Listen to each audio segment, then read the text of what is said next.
Come. Stop.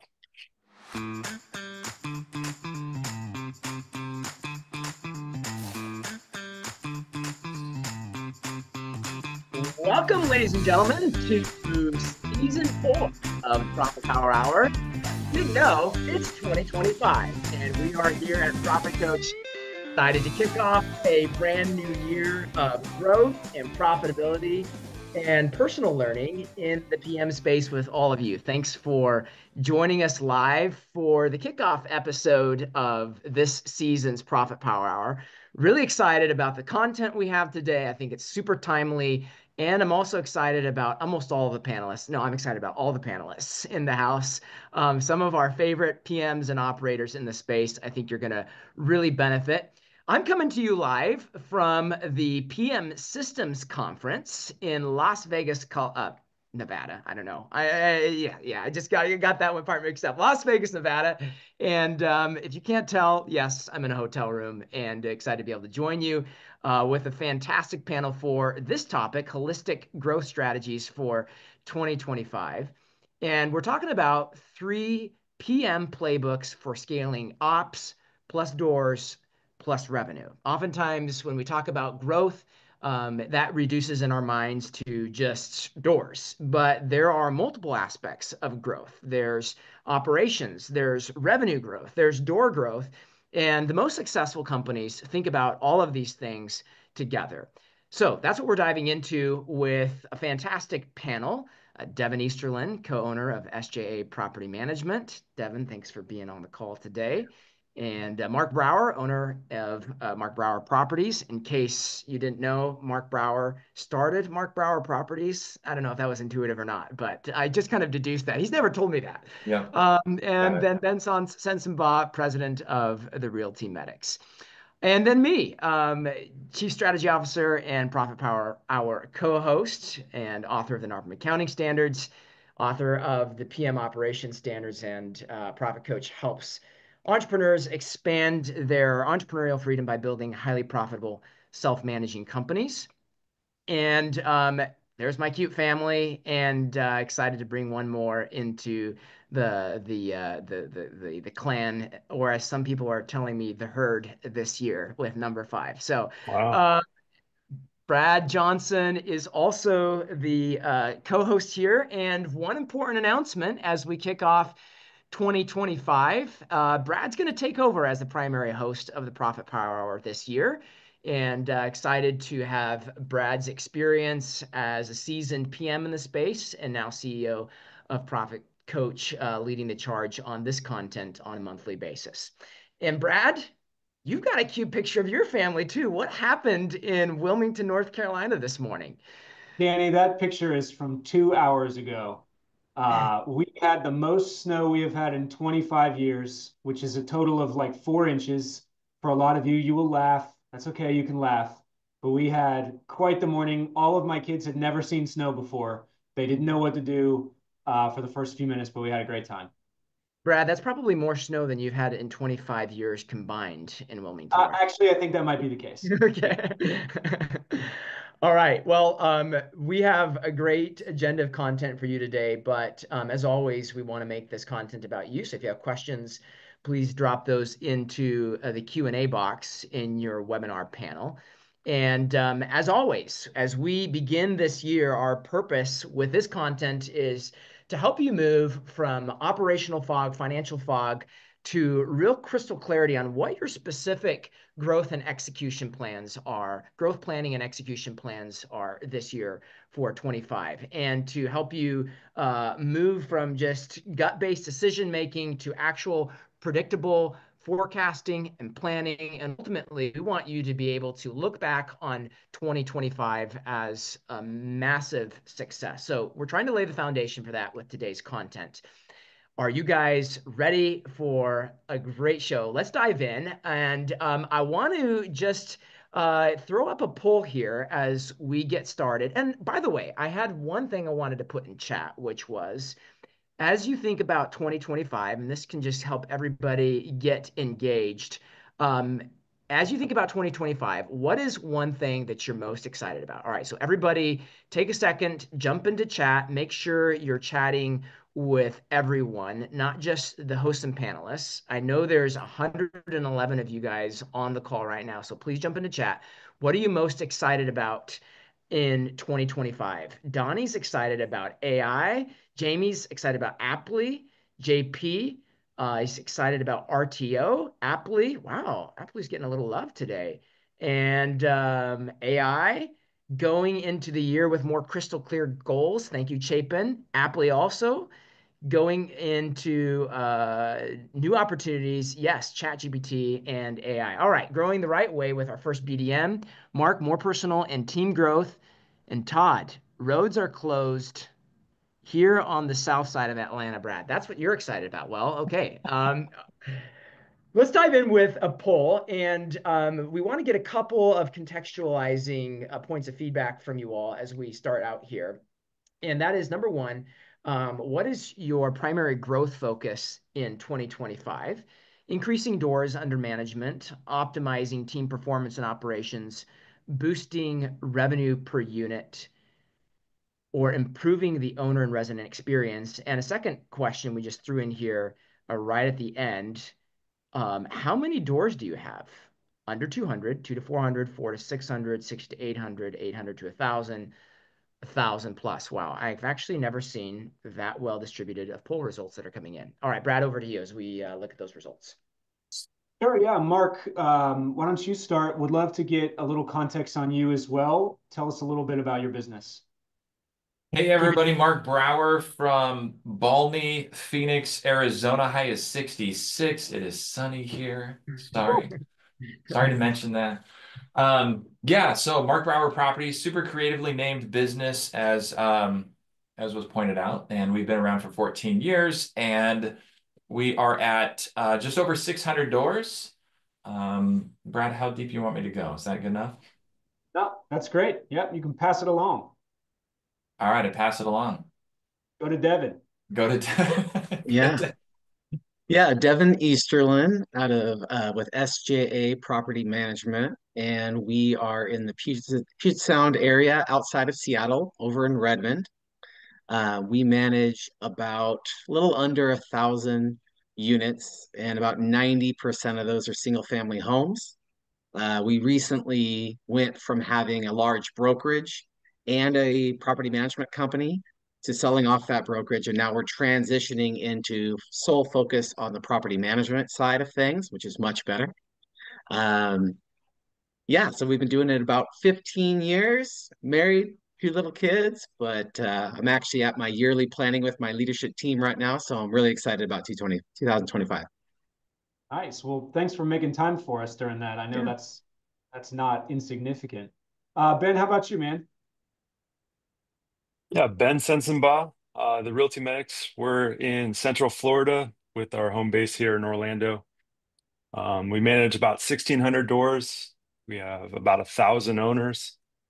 All single family, no multifamilies in that mix, and no owner over like 15 properties, I think. It is super cold here. It did snow in Florida last night. But yeah, other than that, the Realty Medics was acquired by Rome about a year and a half ago, but we're keeping things as normal. And so we have no changes on that front. So, and two little kids, they're friends with Devin's kids as well. Very nice. Well, hey, let me throw these poll results up here for you guys. And first question, what is your primary growth focus? Wow, we have almost a near tie on increasing doors under management and optimizing team performance and operations, boosting revenue per unit, and finally improving the owner experience. And then, Devin, you were in the green room wondering what's the distribution of people on this call. Well, there you go. It's pretty well distributed. 26% under 200, 75% over 200, 18% of attendees on today's call over 1,000. That's actually a little surprising. So fantastic. Great to have all of you here, and gives a little bit of context on what we're focusing on. And Brad, I'll let you dive in. Sure thing. Yeah, so where we're going to start today is talking through how PMs, as we've discussed, how PMs are prioritizing these three different methods of growth and some individual strategies on how to get there. We'll start with specific lead gen strategies that PMs are focusing on in 2025 to drive door growth. We'll hit strategies for affordably scaling high-performing teams. And then finally, we'll get into optimizing value and revenue per unit. So overall focus, what are forward-thinking PMs doing to grow their business in a healthy and sustainable way in 2025? So before we get there, let me just address a problem that I think we all have experienced with goals, which is that we are great at setting goals and we are bad at hitting goals. And many people in our organization don't even know about our goals. So some of these statistics are very interesting, that 5 to 10% of small businesses hit all their goals for the year. So statistically speaking, the chances of you hitting all of your business goals are not so good. But the goal today is to get clarity on those goals, get some help making a plan to achieve those goals, learn some tactical methods for how to go about achieving those goals and progressing throughout the year, and ultimately raising the odds that you can get everything done in 2025 that you're setting out to do. So before we begin, why don't you throw in chat, what's the #1 challenge holding back your business growth in 2025? You're thinking about how you want to grow. What's the biggest thing that's holding you back right now? And Danny, for some reason, my chat box is not coming through. So if you'll summarize some of those and shout them out. Yeah, they'll probably roll in here as we go. Hiring, optimization, operations, and staff. Another one is automation. And folks, a lot of you are chatting the hosts and panelists. If you want to switch that over to everyone so everyone can see your responses, that'd be great. Patty, too many people wanting to be leaders instead of workers. Oh, that's interesting. I've never encountered that problem in business before.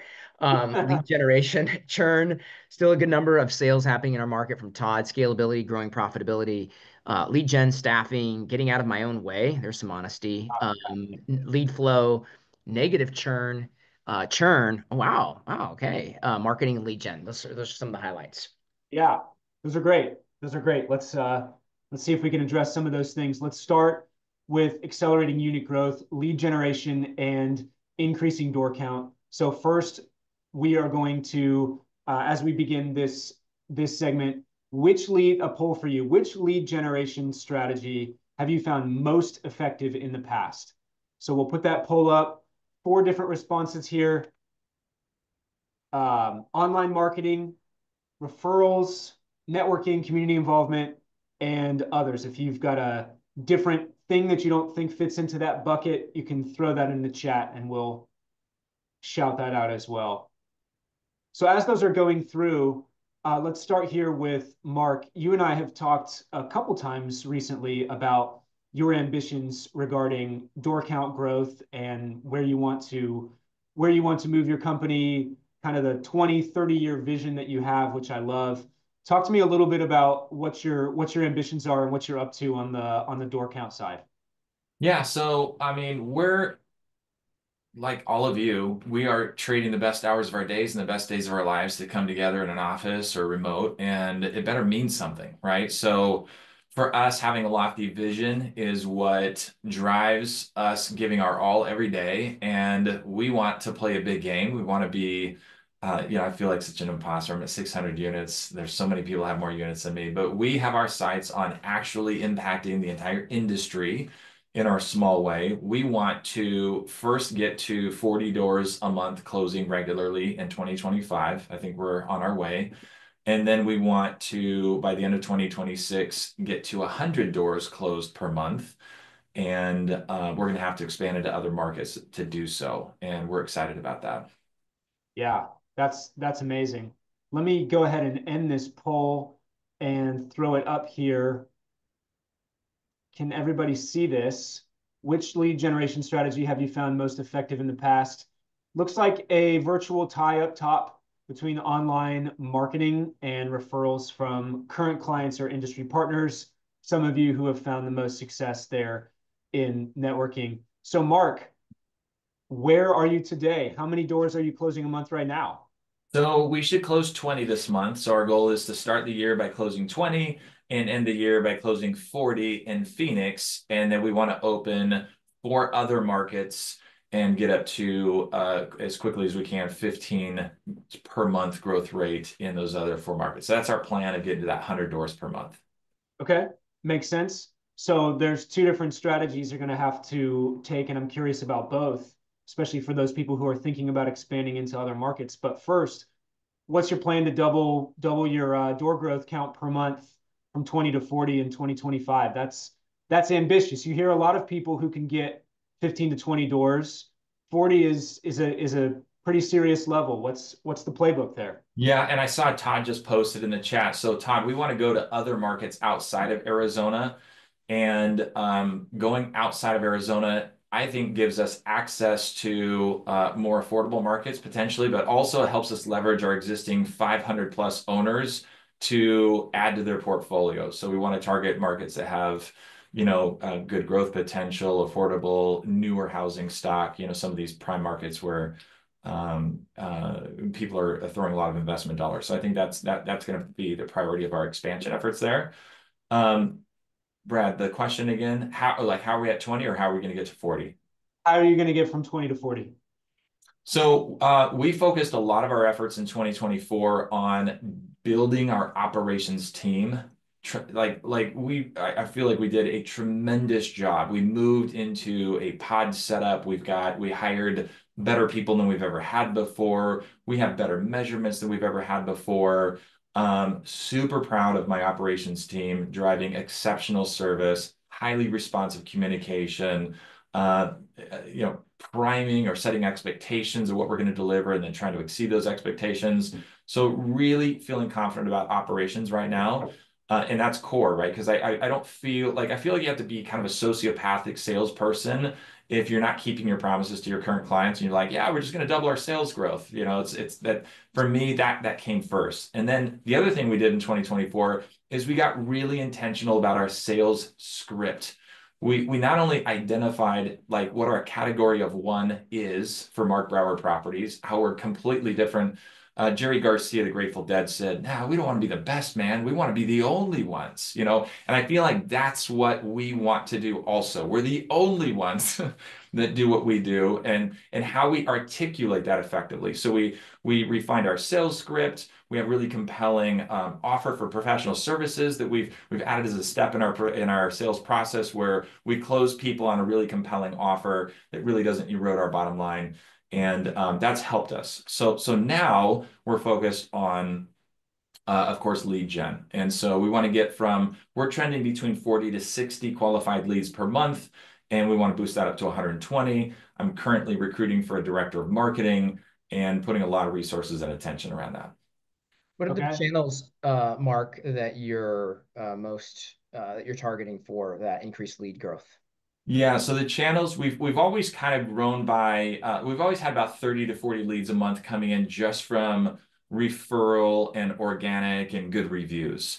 So the things that we're adding on now is we actually started doing some outbound, which we've never done before, and which I was really nervous about.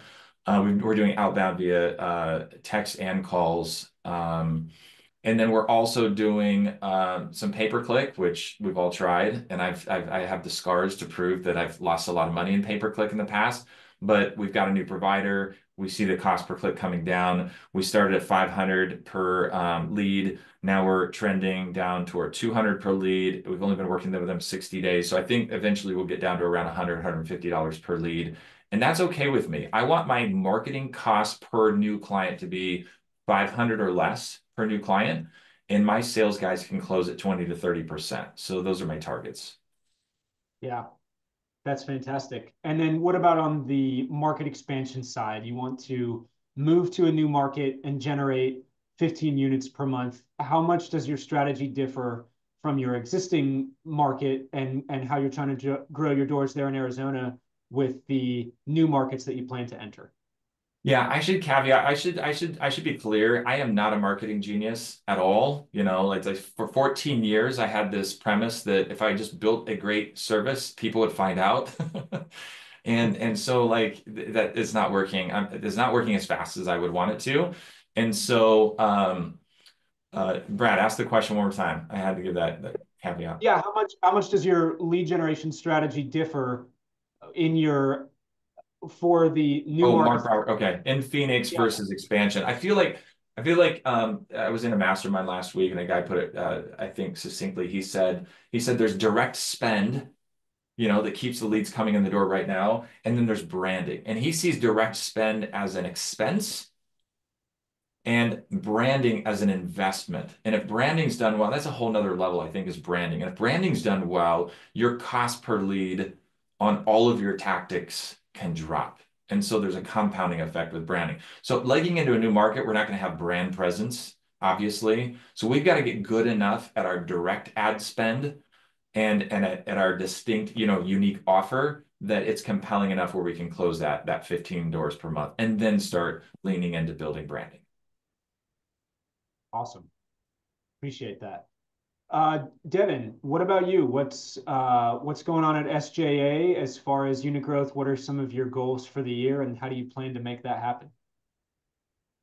So last year we averaged about 18 signed agreements per month, which was lower than we wanted to. So we're in the stage right now where we set large goals for 2024 and we're able to hit them consistently throughout the year, which, I'm at my planning session right now. So we're kind of evaluating what assumptions we had wrong and how we're going to change going forward, which I really enjoy. That's part of the process. You set big goals, you're not always going to hit them, but we're shooting for 25 doors per month, or signed, not doors, signed agreements per month going forward, right now.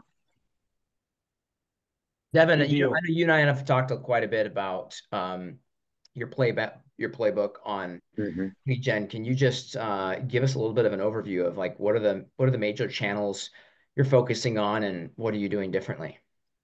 Yeah, well, we're first, I think it takes being very intentional about your marketing strategy and how you're going to put the resources behind it to make it effective.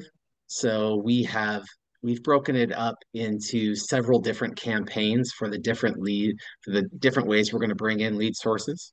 So we have campaigns going, and we're measuring the effectiveness of those campaigns weekly, monthly, so we can optimize them to make them as most effective as possible. So a few of the ones that we're using right now is we're trying to produce content that can be reused in multiple ways. And so if we kind of from the idea of asking or answering questions that people are looking to find answers to, so providing high quality content both in written and in video form that people can that answers their questions, that really helps with our SEO. So we're putting a big emphasis on that, and we're trying to get out, it's about two full length videos and with accompanying blogs every month, and then six shorter ones every month. So 8 pieces of content every month. And then we take that content and we chop it up and we put it into social media reels, YouTube reels. We can also put gated resources, like make that into an ebook, things like that. So the idea being have high quality content that you can repurpose in multiple ways and then get really good at shipping, get really good at creating that and hitting our marks every week for getting that content out. It's been really exciting to do. And my team is geared for that. So they're good at videos and they have this skill set. So we're trying to lean into some of those things that we're already have some proficiencies in. And we feel like that content will live on, especially if it's done at a high level. Brad, if you don't mind, one additional question for Devin. So like high quality content, I'm really curious on what that standard is for you, especially in the Yeah. world of ChatGPT. Yeah. What are the characteristics of high quality content from your perspective? Yeah, and it's funny that you talk about that because we've had some discussions on them. What does it mean for something to be good? You know it when you read it. It's insightful. It teaches you something. It's back in the day when we first started doing this, it was keyword stuff. It was for SEO. You tried to read it and it didn't even make much sense, and we outsourced it and it was just not very valuable. So it has to pass the test of, is this valuable? Can I learn something? right, from this? If it does, great. Also, is it timely? So some of our best content is the content that expresses a fear or something that happens recently. Maybe there's a law change. Maybe there's something that where people are searching a lot to know about some eviction changes in our state. You know, I live in Washington State. I mean, we have more laws than anybody, more tenant protections than anyone. So really addressing those in a timely way where people can learn something from it, they read it and they feel as though it was valuable, right? It doesn't have to do with is this going to rank really well? We do all those things as well, but the Mhm. content itself has to live on its own. Hmm. Yeah, that's really good. Hey, one of the questions from the chat, just jumping back to you, Mark, for a moment. Doug was asking about your two BDMs. Do they do the same thing, or do you have a appointment setter and a closer, or how do you structure that? I think that's a tactical question that could be really useful. Absolutely. So just a couple comments about two BDMs. In 2023, I had two BDMs all year. We averaged 20 closed accounts per year, subtracting a 10% attrition. We have pretty high standards, so like 10% of people don't make it through our onboarding. We're okay with that. So in 2023, we had two BDMs, and we hit that at the end of the year, net 20 doors per month all year. 2024, for some reason, I went down to one BDM, and it was uncanny. Our doors added were 10 was 10 a month all year. So we're back to two BDMs. I think two BDMs has a number of benefits. I think salespeople inherently are competitive. It's funny. I've had the same BDM that closed 10 doors a month with all the leads in 2024 is now paired with another BDM. So you'd think, oh, well, now they're splitting leads. Guess what? They're both like they're trending towards 10 each. And everything about my 2024 BDM has improved since bringing another guy on to like compete with him. Guy, girl doesn't matter, but the competition aspect of having multiple salespeople, I think, is significant. Brad, remind me of the question. I want to make sure I answer. Yeah, just the fact that you have two, you answered it well. You have Yeah. two split. Is that because you have the Oh, role split duties. Yes. at the So, same? I'm now, I believe, and Peter Lohman does this, so I didn't, not original idea here. We are leaning more into outbound. And so what I'm going to do is have a division of labor, even though both are equipped and skilled at closing leads. I'm going to have one primarily responsible for outbound and one primarily responsible for inbound, because I think there's a certain skill set and focus with outbound that hopefully we'll gain some traction with doing that. Interesting. Thank you. Uh, Danny, you were going to go. Yeah, Devin, could you just go back? Did you have a couple of other channels that you were going to cover there in terms of Yeah, management? so that's the main one that a lot of the channels feed off of. You creating good content that's intentional, that's timely, that's asking, answering appropriate questions, and then you're repurposing that. So we have a social media campaign where we have ads running on that, which is snippets of those videos we created for the long form blogs. So again, using one piece of quality content and moving it through different channels. So we have social media channels that we're doing. Then we also have retargeting campaigns going on, which essentially is when someone looks at your ad or comes to your website, we can retarget them with the ad again, even though they're on other websites. So really exploring that. And I'd say the last one that we're focusing on is creating a broader network of referral partners. And so we have our BDMs. We also currently have two BDMs, and we have them doing outbound, where they're reaching out to brokers, setting up coffees, following up with emails, and those all go into our CRM. And then we are dripping those or, doing specific outbound to that bigger base of referral partners. So we're trying to get up to 100 this year, and all the BDMs have targets of how many people they're going to be putting in there every month. Great. Good Thanks. stuff. Okay, Ben, last but not least, I'd love to hear about your plans for door count growth, and particularly because it's getting a lot of buzz and a lot of people mention it as what they're looking forward to and what they're excited about in 2025. If you have an AI angle at all on your efforts, I'd be really curious to hear what you're up to. It wouldn't be Ben Sensenbaugh. if there wasn't a meaningful technology angle on what he's doing. So Yeah, You know, the answer to the question was it was not real. Yeah, I yeah, right. it was. Well, I was all prepped to talk about referrals and everything we've been talking about here, but you asked that question, I might as well go into it. But do both, Ben. You can talk referrals as well. well, it's much more exciting to talk AI, but but I wouldn't be in the seat I was in without talking about the referrals. So let's talk about it real quick, I guess, is we did a study, just went back for all owners we had and everything. Just how did they come in? We reviewed them. We did a big I guess research project on that, but we came up with about 67% of all of our owners was referred in some way or another Wow. Wow. out of 1,000. And it was actually more than that if if everyone is churned out.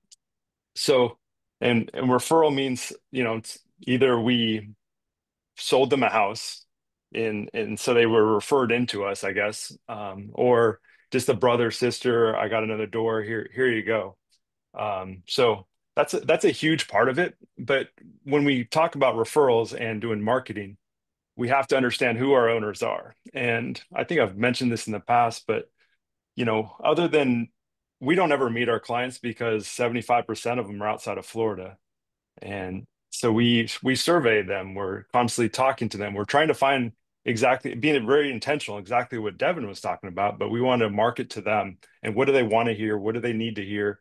And then we're able to find out also the demographics of them so we can try to clone and say, it's not just a white male over 55 who makes 250,000. That's our target market. When we did our owner surveys and understand who our actual clients are, we found out that that is actually not the heavy hitter. And investors are much younger, like 25 to 34 was 20% of our owner base, which I never would have thought of that, and made less than 75,000 a year, had at least one rental. So just really understanding that and providing the content they want to have and being exactly just very intentional to our current base and not forget about them. And the last year, we really focused on churn. You can lower churn by 3%, you have a 3% growth rate. And that was what we did a lot last year. So we didn't necessarily bring in the door count we wanted. We also brought in a second BDM, which we kind of talked about here, but more to lower our ad spend to more being the hunter. Exactly what Mark said there is he goes out, he's making the relationships, and those relationships take time. And so we're starting to see that it's not as high as we wanted to see. But I think if we would have continued on the spend route, we were at 14% spend of marketing. I believe that's right, Danny. Somewhere around that one, our peak, we had a massive marketing spend and brought in a really high number of doors. But I think to continue that spend it just becomes more competitive. I'm not a fan of AdWords. If I ever do AdWords again, you got to shoot me because it is not working for me. I've talked to other people it has, but it doesn't work for me. I've tried multiple times, multiple people, but there's a lot of other things that do work. So, and especially on the paid side. So, I don't know. There's a lot more to add to that, but if we want to go to the AI thing, But Ben, give us a little more detail. yeah, All right. I mean, people are please, interested please. in this. So stay on referrals for a Okay, little. okay, please. What's the question? What do you want me Yeah, to? yeah. So specifically, like, what are some of the partners and some Sure. of the types of referrals you're going Okay. after this year? What's how are you reaching out? What are those campaigns looking like? Are you using AI in those campaigns? Not to our current base. We're making, in our state, we're only allowed to pay a referral to a realtor. So we've created a campaign where we can do like points, a point score, and then we can actually pay off of those points. So you can pay off of leads, right? But you can't pay like a title agent for every single door you close, but you can send them money for a certain amount of leads that they send you. Or you can or they can just get a point system. So we've gotten good at that. We've gotten good at rewards, and recognizing these people who are working with us and sending us leads. These are HOAs, these are title companies, insurance companies, BNI, all the different things. We're working and being really intentional about saying thank you and how can we help you, and just recognizing them. And I just lost my train of thought. Sorry. That and then the market updates, again, we're just really talking to our owners. We're not doing a whole bunch of outside, Hmm. I guess, really, we're not doing much on social. We're not doing much on just, yeah, like we're doing blogs and stuff for SEO reasons, but we're not doing it for like our main lead source. We're always trying to get reviews and things. So, um, does that Danny, Yeah, answer, that's Danny? great. I Yeah, mean, yeah. Let's talk we're about AI. just, Danny, Yeah, go ahead, one Devin. thing that Ben said that really resonates that I didn't mention is he really knows his clients really well, right? He understands who they are. So then when you're creating content, you can curate it directly to what they want to know more of. The better you can know who your target market is and who your target client is. And I love how Ben has actually gone to what's the reality? We might think it's this, but it's actually this. Well, then you can create content and resources and things that you know those people really want. And that just makes your marketing that more effective. So I love that.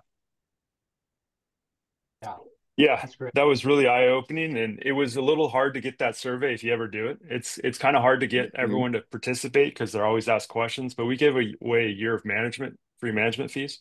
What is that, like $1,200, $1,400, whatever it was. No, it's probably more than that. It's 20.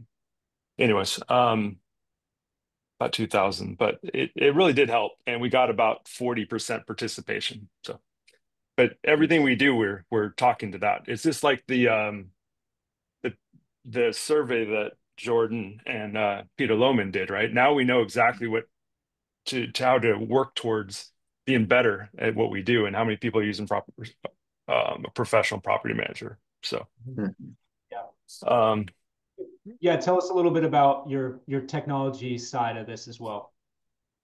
so we got two things. It's one of them's pretty cool. It's a video AI of you. You can make a video. It's called HeyGen, and Mm, you can record it and you can train it to talk normally, and give updates and things like that from your own voice. So we're doing that for like weekly updates or maybe even some bad news or maybe a lead that comes in. We used to use BombBomb back in the day, but now we're using this other thing and it's video is good. No one wants to read an email, but if you can get through to them and it's actually looks like looks real, sounds real, so we're still in the testing phase of this one, but I really do like it. I think there's a lot of runway on this one. The other one is something a little bit more homegrown, as you would probably expect from me, but we just did this last week, and we went through and got a list of the four rent by owners, and we have an AI cold call bot that we created, and it actually sets up appointments for us, and then mhm. sets it up for our BDM to close. So it's pretty wild to have a conversation, and then when we actually talk to these people, they said, "Hey, I talked to the other guy on your staff, and we would, and this is what I told him." And it's like, wow, you were talking to a bot, That is and amazing. you had no idea. And so I can give more information on that later, but it's only been a week in, but we're actually having hot leads hit the table, and we're actually have one in to close it right now. It's only been a Wow. week. Have you had So anybody have you had anybody say, "Hey, nice try with the bot, but that was a robot. I'm not fooled. Let me talk to a human." not yet. Okay. You said not But yet? it does say it's a virtual agent though. It says that as it's talking one time, but you know, it has one mission, and the mission is to schedule a meeting with you. And so there's sometimes it's like, hey, hold on, my kid's talking to me, and then it will go, no, no, we got to get this meeting scheduled, and then it's a little. But we're working with another company that is really the brains behind this. But anyways, it's exciting that it's out there, and I'm sure there's a lot of other things you can do with it. So, Yeah, that's really fascinating. um, but yeah, and then HOAs is a big thing for us too. We really want to figure out. There's so many HOAs out there, and they have so many rentals, and they don't know that they have rentals. So we're working with a lot of different HOAs, and we haven't cracked that code yet, but that's definitely on our agenda. Yeah. Yeah, absolutely. Being able to cross-sell your property management with the other things you do, like brokerage and HOA, can be really advantageous. Okay, Mhm. good stuff. Thank you guys for that. Let's move over to operations and team performance. Rick says, are any of you guys bots? And if we said no, you still wouldn't believe us. So I'll just say that one of the five of us is a bot, and you have to try to figure out who it is. All right, team performance and operational growth. Real quick, we have been doing some work on this front. If you were not aware, we created something called the PM Operations Standards to help property managers define, measure, and track their operational performance. Why did we do that? Well, we believe that the PM industry needs a universal standard to determine if you're doing a good job. It's really difficult to be able to say without a doubt that I'm great at what I do, because there's not a standardized framework and something to be able to compare to. So we created this common language of comparison with a big group of property managers who helped us with this, submitted responses, as well as a council and some partners as well. So this is a framework to create undeniable value. That is the output of the PM operations standards, is an ability to create that value and be able to communicate it to your owners and to your tenants. Real fast, a number of you are familiar with this, maybe most, but the way we did that was to break down 8 core processes into 61 milestones. Those are sub-elements of every process they're necessary to pass through in order to complete a process. Using those milestones, we were able to come up with 79 different operational metrics that you can track along the way, and then sent out a survey to get property managers targets for many of those metrics. Many of those, a lot of them are speed metrics, time from X to Y. So that's the PM operations standards. We're seeing a lot of folks adopt that and get very excited about using that framework. And our thesis on this is, it's very cool to see the data. It's great that we have these milestones defined and that we're all in relative agreement on what they are and what they're called. But really, the way that you're going to get value out of that is to bake them into your process architecture. Obviously, there are a number of different ways you can do that, different softwares that folks use. We have been helping people bake those in, build those into their Lead Simple build outs. And along those lines, we've also created this tool to help you measure and optimize team performance, showing you how you're on track or off track on a lot of these different key metrics based on the PM operations standards. So we're about to talk a little bit about team performance and operational efficiency. But before we do, I did want to just offer to all of you who are interested, we've been doing a lot of work on helping people build in the PM operations standards into their Lead Simple builds. And if that's something that interests you, I would love to talk to you more about that. I'm going to throw my my email in the chat real quick. Feel free to send me an email and we can set up a call to talk a little bit more about that. Zach, I see your question. I appreciate that. We are not currently building in Apply right now, but certainly looking at that as a platform for us to review in the future, especially seeing a lot of folks who are using Apply and excited about Apply. But appreciate that question. So I'm going to move to the next segment, optimizing team performance and operational growth. So let's start here with Devin. So Devin, what are you're in your annual planning right now.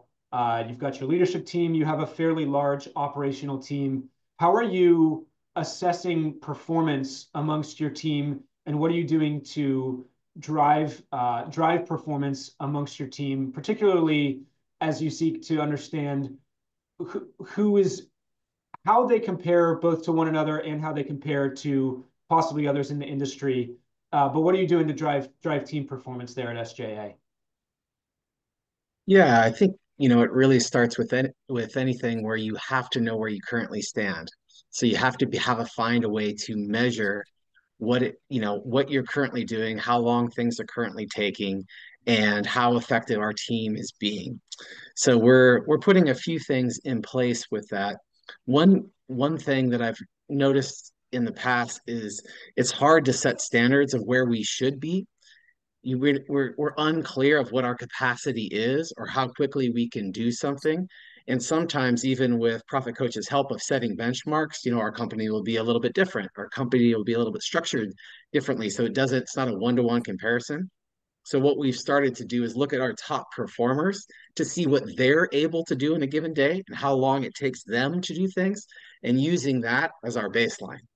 And then having them be a part of that change agent. So we run a pod system. We might take one of our best pod leaders and have them come in and help train those other pod leaders and how they're able to be so effective in the various workflows. So that's one thing that we're doing that we're really enjoying, using them to help us set the standards to which everyone else is now aspiring to reach.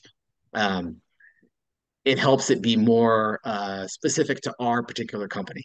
And then when we can't do that, or when it does make sense to use some of the industry benchmarks, we're using those as well for various things like DLER and stuff like that. Um, I think, as we're coming into 2025, we're looking for ways to use technology to make it so they can be more efficient, more effective. I think of efficiency as how quickly you can complete a task and get the end result. The faster that we're able to do that, the more effectively we're able to do that, the lower our costs are because our good people can do more of that good work. And so we're really tracking that right now. We're using Lead Simple and various other technology tools to enhance how quickly things can get done. That's a big focus of what we're doing right now. And then pushing work down throughout the organization. So our lowest cost labor is doing more of the rote type of idea, and are moving our PMs, our licensed people, doing fewer things so that they can manage more. And then, as we take things off of their plate, it increases their capacity. Um, that's the general thoughts going along in our planning sessions right now. That's good. How do you how do you track and measure? So you're talking about your best performers, your top performers. What sort of metrics or tracking mechanisms do you use to determine who is a top performer and who are the models for everyone else to follow? Right. And you can go back to your basic KPIs, what matter to you, delinquency rate, how quickly they speed to revenue, how quickly we get our onboarding through, how quickly properties rent. We also have, because we are using Lead Simple's workflow, where they are on their tasks. Are they behind? How many tasks are they getting completed in a day? And so our top performers, they're target zero. They have no overdue tasks, where you go to another pod that they might have, 40 overdue. So then we can address why that is, use our top performers to help figure out, oh, you should be doing it. There's a more effective way that you're not using to get in there. So we're using that actual knowledge from the various, more frontline people to help bring everyone up, which is helping with buy-in as well. So as we're constantly changing, and we're constantly trying to get our team to use different technology or do things slightly different, and we get a lot of pushback from that.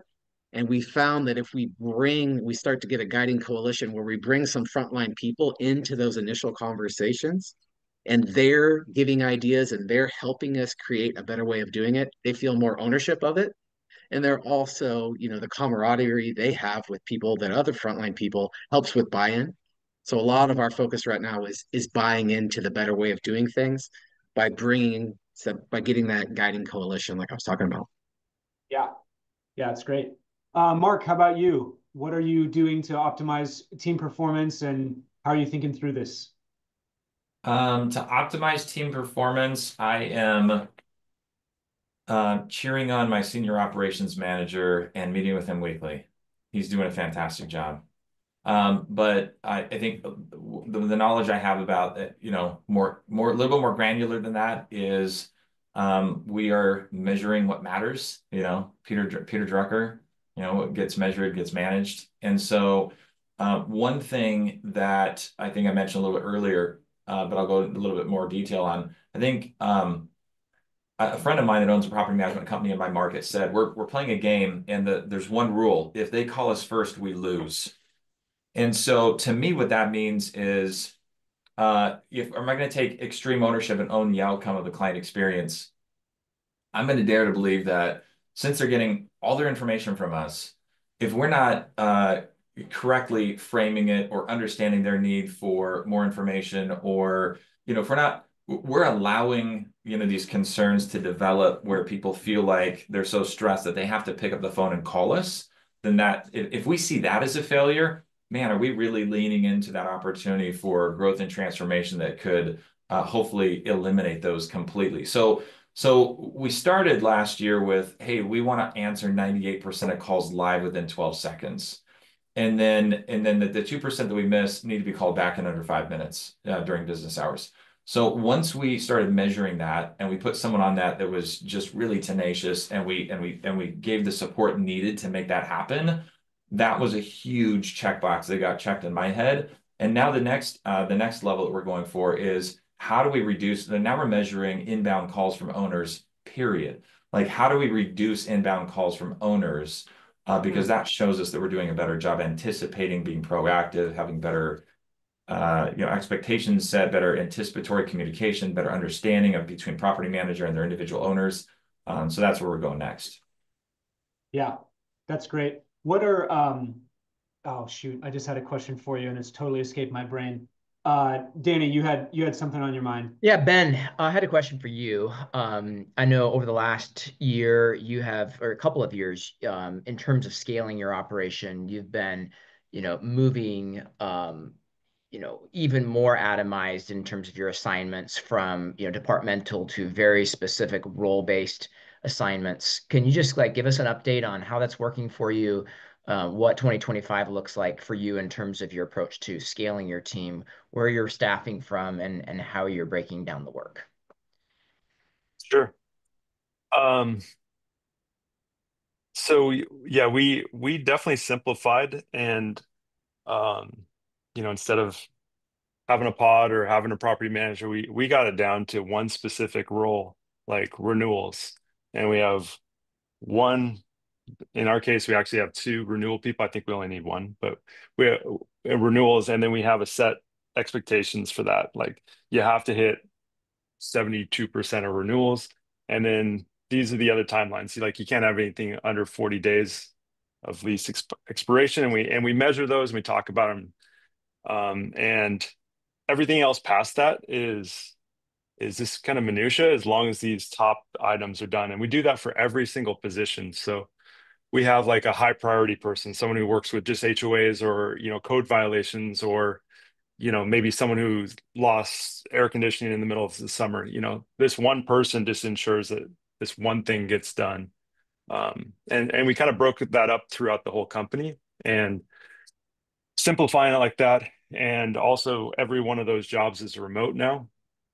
It's really allowed us to kind of dial it in and say, how can we get better? And then as we say that, we also survey our owners again and said and the tenants now, and we wanted to improve on that.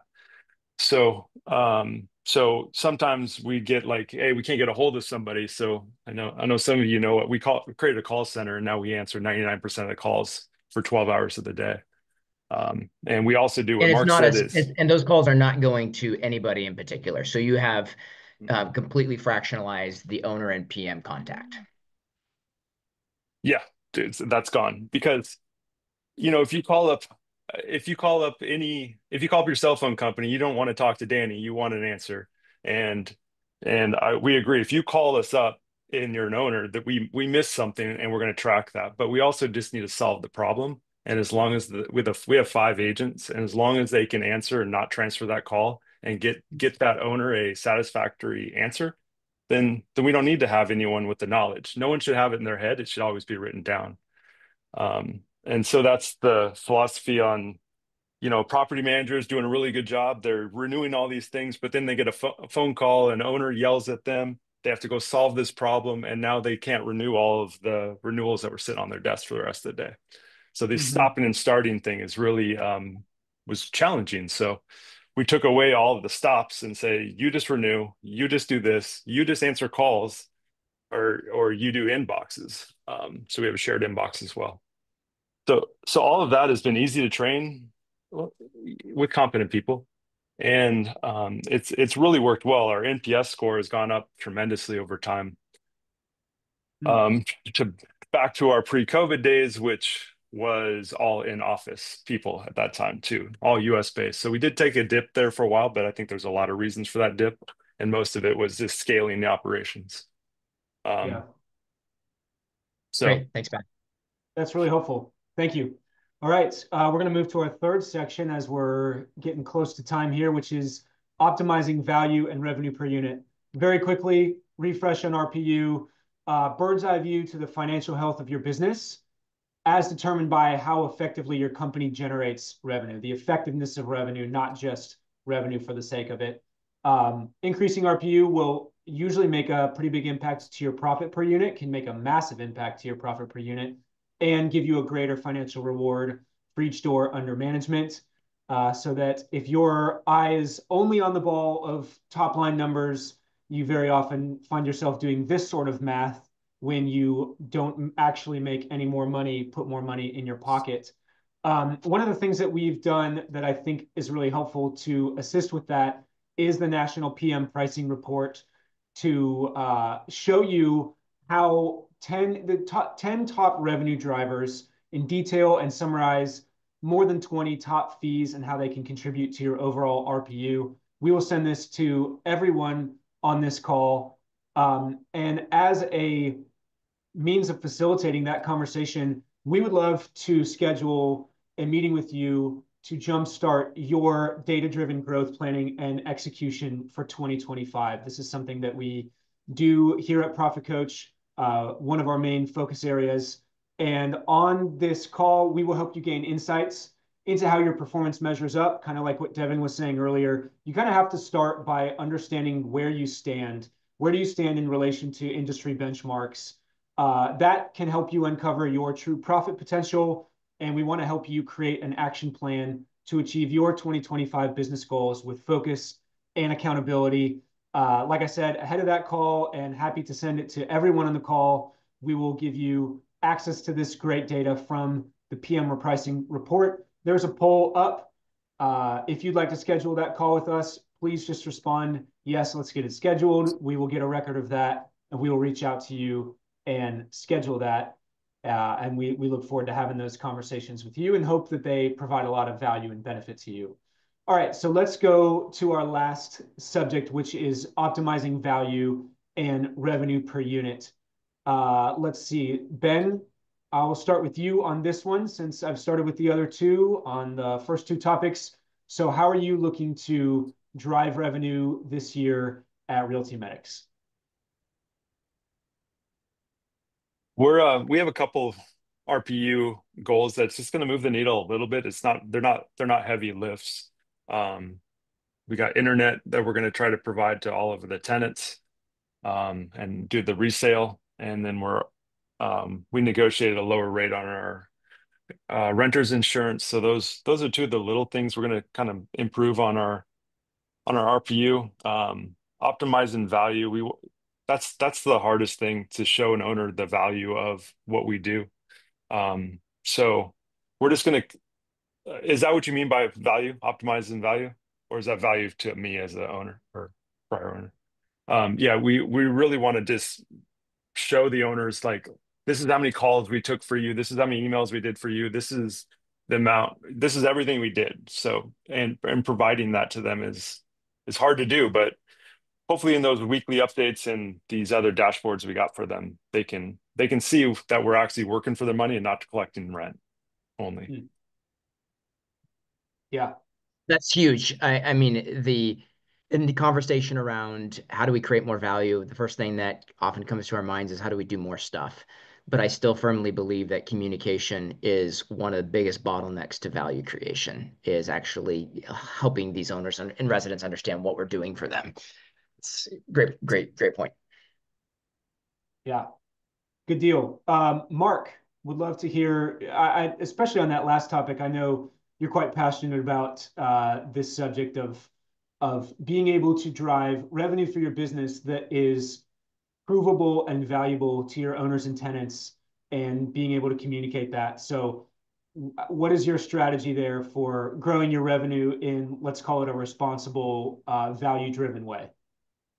Yeah, I think that we have a tremendous opportunity. This is just my take, and not everybody's going to agree with this. I think we have a tremendous opportunity as property managers to aim for the highest value we can bring to the relationship. And to me, if I'm imagining what's the highest value I can bring to this relationship overall, then we have to talk about asset management and capital management. And some would argue, well, yeah, that's not our business, and we're not in that business, and we're not getting paid for that, we're not licensed for that. All those arguments aside, I think if we look at, we've got to the perception is we're a commoditized service industry, right? So how do we level up to these increasing exponentially higher levels in the value chain?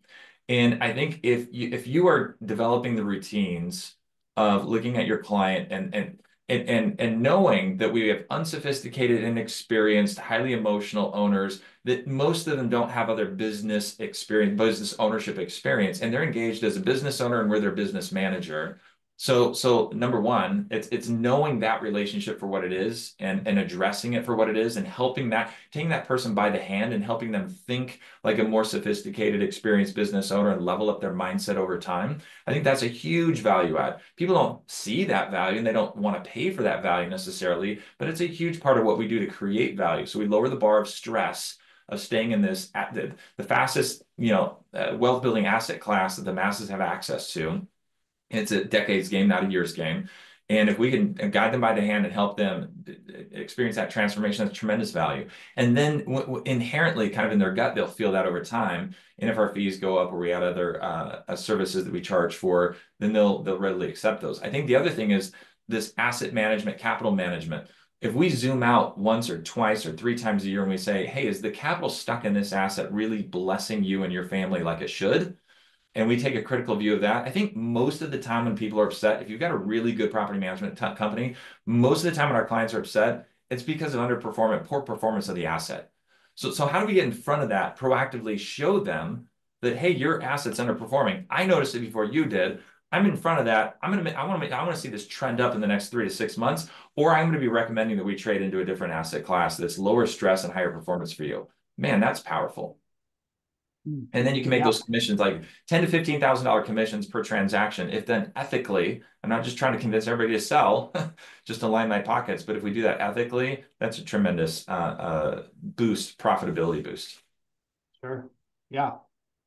That's good. All right, Devin, we'll close with you. Revenue per unit, something that I know that you have been focusing on for quite a while, driving that up. What are some of the ways in 2025 you're looking to drive RPU?